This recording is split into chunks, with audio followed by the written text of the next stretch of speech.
forcing your way out of bed each morning? Feeling like you're not performing at your full capacity? Think you can't change your condition but looking for a way to improve? If this sounds familiar, don't worry. Many find it difficult to find motivation in the early hours.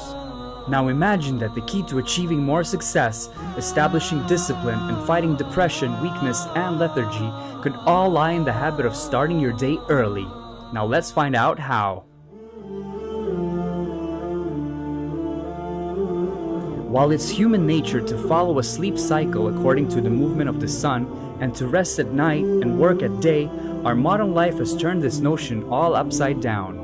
And while the 5 daily prayers are distributed throughout the day, the afternoon along with the last part of the night into the early morning have special significance, as these are the most difficult for us humans to tame, yet the rewards for doing so are endless. The Prophet, peace be upon him, said, "The 2 raka'ah before the dawn prayer are better than this world and all that it contains." And it's not a well-kept secret that starting your day in the early hours is a habit preferred even by many successful business people and gurus of today.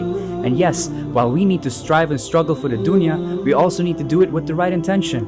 The Prophet, peace be upon him, said, "O Allah, bless my ummah in the early morning, as this is the time where Allah puts His barakah."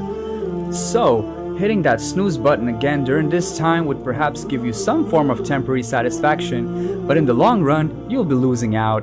Try to set a cutoff time to go to bed. Understand that we live in a very busy world today, but let's target latest by 11 p.m. Minimize the screen time and any reading activities before you go to bed. Don't eat or drink heavily. Have your dinner 4 hours and drinks 2 hours before you go to sleep.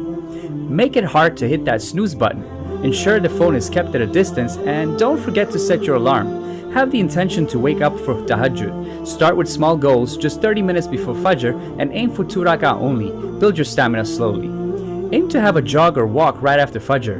The breath of morning fresh air will energize you, and this will motivate you to wake up early again because you will enjoy this extra energy. If you have a roommate or housemate, get them to participate. If not, get your family or friends to call you. Persist for a fixed number of days. Remember, it takes at least 30 days to build any kind of habit, so don't quit, even if it doesn't work out straight away. Every time, make dua for Allah for Him to allow you to wake up early with the intention to please Him. And inshallah, you can do it as early as tomorrow.